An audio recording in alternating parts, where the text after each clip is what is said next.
हरियाणा में बड़े एक स्टेडियम का निर्माण किया जा रहा है जिसमें साइकिलिंग के लिए लोग पहुंचेंगे, साइकिलिंग के गुर सिखाए जाएंगे। थी महिलाओं के लिए बड़ी खबर है, लड़कियों के लिए बड़ी खबर है कि उनके लिए उनकी रिहाइश के लिए 3 हॉस्टल भी बनाए जा रहे हैं। Punjab and Haryana high court में स्टे डाली थी।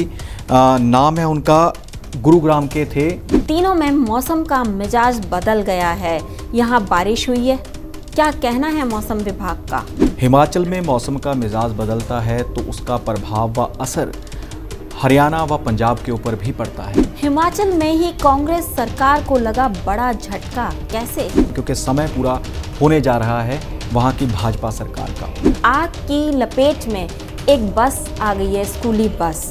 बस चालक के ऊपर मामला दर्ज किया गया है और बस चालक के ऊपर बाय नेम मामला दर्ज किया है।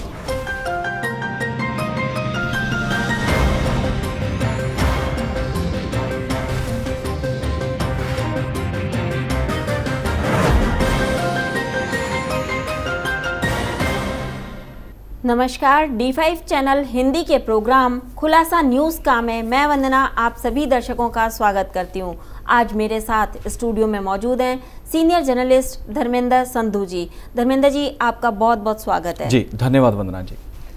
धर्मेंद्र जी, विकास की राहों पर चल पड़ा है हरियाणा, क्या होने जा रहा है वहाँ पर? बिल्कुल जी, हरियाणा पंजाब का पड़ोसी है, हिमाचल प्रदेश का पड़ोसी है, दिल्ली के साथ भी इसकी सरहदें लगती हैं। तो इसी के चलते हरियाणा में भाजपा की सरकार है और विकास कार्य तेजी से होते नजर आ रहे हैं। इससे पहले भी हमने कुछ दिन पहले खबर ली थी कि हरियाणा में बड़े एक स्टेडियम का निर्माण किया जा रहा है जिसमें साइकिलिंग के लिए लोग पहुंचेंगे, साइकिलिंग के गुर सिखाए जाएंगे ताकि देश के जो खिलाड़ी हैं वो अपना नाम रोशन कर सकें, देश का नाम रोशन कर सकें। तो इसी के चलते अब हरियाणा शहरी विकास प्राधिकरण है, जिसको अगर इंग्लिश में बोला जाए तो उसकी जो शॉर्ट फॉर्म बनती है वो HSVP, तो इनकी ओर से एक परियोजना बनाई जा रही है जिसका पूरी तरह से प्रारूप तैयार हो चुका है। और इसी के चलते हरियाणा में 22 नए सेक्टर बनाए जाएंगे। विभिन्न जो ज़िले हैं उनमें सेक्टर बनाए जाएंगे कि यानी कि नई कॉलोनियाँ बनाई जाएंगी, नए फ्लैट बनाए जाएंगे ताकि लोग वहाँ पर रह सकें।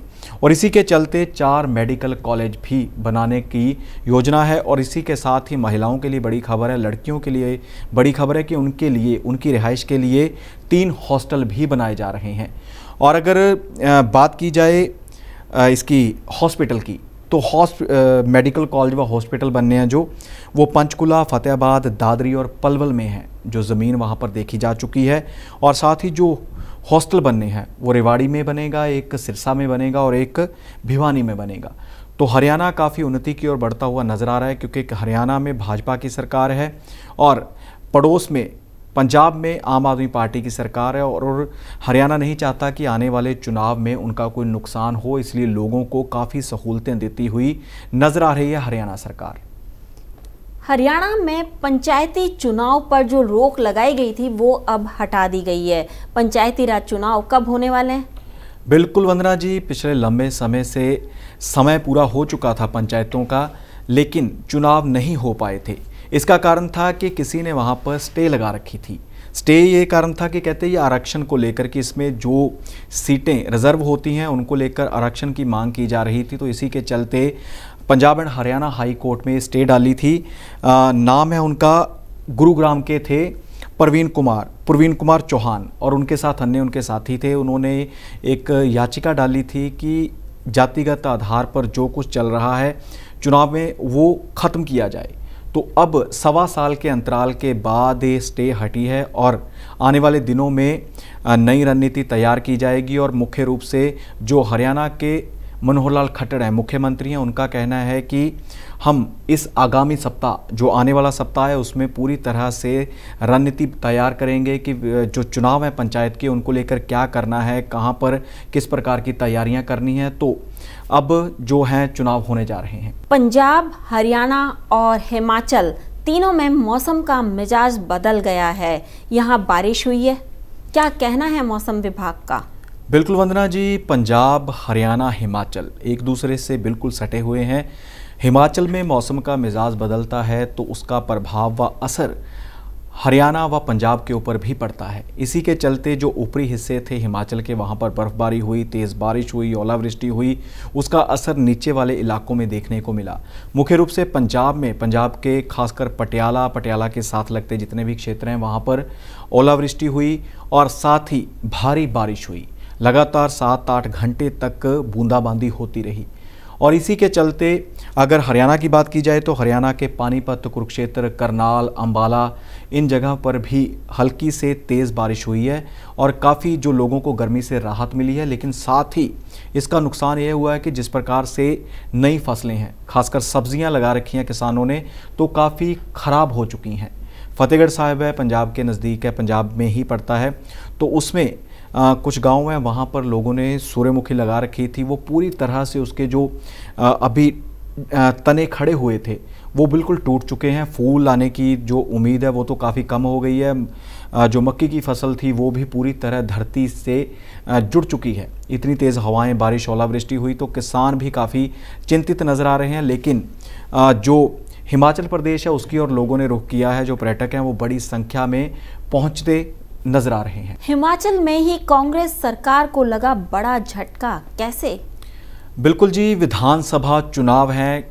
कहा जा रहा है कि नवंबर 2022 में हिमाचल प्रदेश में चुनाव होंगे और अभी तारीखों का ऐलान नहीं हुआ, लेकिन ये डिसाइड हो चुका कि किसी साल में, क्योंकि समय पूरा होने जा रहा है वहाँ की भाजपा सरकार का, तो इसी के चलते बड़े फेरबदल देखने को मिल रहे हैं। आम आदमी पार्टी भी लगातार वहाँ पर जनसभाएं कर रही है, रैलियाँ कर रही है और इसी के चलते भाजपा ने भी मोर्चा खोला हुआ है।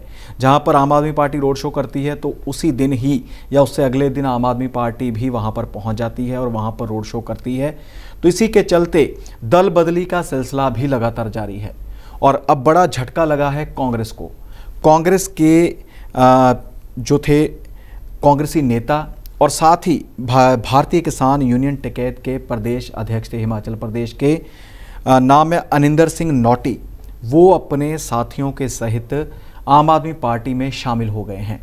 और आम आदमी पार्टी के लिए खुशी की बात है, लेकिन कांग्रेस के लिए झटके वाली बात है। और जो दिल्ली के स्वास्थ्य मंत्री हैं सत्येंद्र जैन, उनके नेतृत्व में ये जो बड़े दिग्गज नेता हैं वो आम आदमी पार्टी में शामिल हुए हैं और काफ़ी कुछ जो बदलता हुआ नज़र आ रहा है इस बार हिमाचल प्रदेश में। अब जो घटना आपको बताने जा रहे हैं वो थोड़ी दुखद जरूर है, लेकिन फिर भी आपको बतानी ज़रूरी है। ये घटना कहाँ की है वो बताएंगे धर्मेंद्र जी।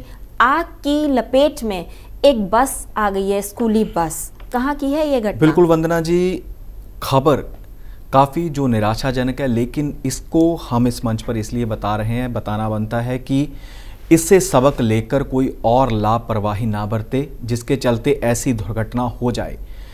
जैसे आपने अक्सर देखा होगा कि पंजाब, हरियाणा में जब धान की फसल होती है, गेहूं की फसल होती है, तो उसकी जो पीछे बचती है, वेस्टेज बचती है, तो उसको आग लगाने का रुझान है किसानों में। काफ़ी पर्चे भी किए जाते हैं, केस किए जाते हैं, लेकिन किसान फिर भी अपनी इसी जिद पर अड़े हैं कि हम उसको आग लगाएंगे, हमारे पास कोई और समाधान नहीं है। तो इसी के चलते जो अब गेहूं की फसल की कटाई हो चुकी है तो उसका जो वेस्टेज बची थी उसको आग लगाई गई थी। और इस आग में अपनी एक बस लेकर जो चालक जा रहा था, प्राइवेट स्कूल की बस थी, तो नियंत्रण खो बैठा और जलती हुई जो आग की लपटें थी उनमें बस पलट गई। इसके चलते बस में 32 के करीब बच्चे सवार थे, जिनमें से 7 बच्चे काफ़ी झुलस गए हैं, जिनमें से 3 की हालत गंभीर है। और बड़ी बात यह है कि बस चालक के ऊपर मामला दर्ज किया गया है और बस चालक के ऊपर बाय नेम मामला दर्ज किया है। लेकिन हालात देखें हमारी कानून व्यवस्था के कि एक अपछाते जो किसान के ऊपर की जिसकी पहचान नहीं है उसके ऊपर मामला दर्ज किया है, लेकिन सबको पता है कि जिसके खेत में आग लगी थी उस किसान के नाम पे ज़मीन तो होगी ना, तो उसके ऊपर बाय नेम नहीं मामला दर्ज किया गया और जो चालक है उसके ऊपर किया गया। लेकिन चालक भी अगर सावधानी बरतता, ना निकलता धुएं से, तो शायद इस हादसे को टाला जा सकता था। फिलहाल ज़्यादा नुकसान नहीं हुआ, बच्चों को चोटें आई हैं, बच्चे थोड़ा सा झुलसे हैं, लेकिन 3 की हालत काफ़ी गंभीर है। लेकिन इससे जो है सबक लेने की बात है कि ऐसी घटनाओं से सबक लेना चाहिए। और वंदना जी, घटना पंजाब के बटाला में एक गांव पड़ता है बरकीवाल, वहाँ की घटना है, पंजाब की घटना है जिसने सबको चिंतित कर दिया है कि हमारे बच्चे भी इस जो आग लगती है किसानों की ओर से लगाई जाती है, जब बस वाले लापरवाही बरतते हैं, उसमें सेफ नहीं है। लखीमपुर खीरी में सुरक्षा व्यवस्था के इंतजाम पुख्ता कर दिए गए हैं, क्यों? वंदना जी, पुख्ता करने ही पड़ने थे क्योंकि किसान पहुंच चुके हैं वहां पर, और किसान भी पंजाब के, हरियाणा के, राजस्थान के विभिन्न जो स्टेटें हैं उनके किसान पहुंच चुके हैं। मामला ये है कि जिस प्रकार से आशीष मिश्रा, जो अजय मिश्रा टैनी है, केंद्रीय मंत्री, उनका बेटा है, उसके ऊपर आरोप थे कि उसने अपनी गाड़ी 4 किसानों के ऊपर चढ़ाई थी जिसके चलते उनकी मौत हुई थी, और एक पत्रकार ने भी अपनी जान गंवा दी थी। तो इसी के चलते अब इंसाफ की मांग को लेकर किसानों का बड़ा काफिला यूपी में पहुंचा है। राकेश टिकैत भी वहां पर मौजूद हैं और पंजाब के जितने भी बड़े दिग्गज नेता हैं, किसान नेता हैं, वो पहुंच चुके हैं। कल ये काफिला रवाना हुआ था, तो वहां पर वो पीड़ित परिवारों के साथ बातचीत करेंगे और साथ ही प्रशासन के साथ बातचीत कर दबाव बनाएंगे कि जो वहां के मुख्य आरोपी हैं उनको कड़ी से कड़ी सज़ा दी जाए। और साथ ही पीछे एक मामला ऐसा भी आया था कि जो गवाह हैं इस घटनाक्रम के, तो उनके ऊपर हमले हुए थे, तो उसके ऊपर उनकी सुरक्षा को लेकर भी बात की जाएगी। तो किसानों के बड़े काफिले यूपी की ओर रुख कर चुके हैं। इसी के चलते यूपी की योगी सरकार ने वहां पर सुरक्षा के पुख्ता प्रबंध किए हैं। विभिन्न खबरों पर अपना प्रतिक्रम देने के लिए धर्मेंद्र जी आपका बहुत बहुत धन्यवाद। जी धन्यवाद वंदना जी। कल फिर से आपके सामने ताज़ा तरीन खबरों के साथ हाजिर होंगे प्रोग्राम खुलासा न्यूज़ का में। तब तक के लिए नमस्कार।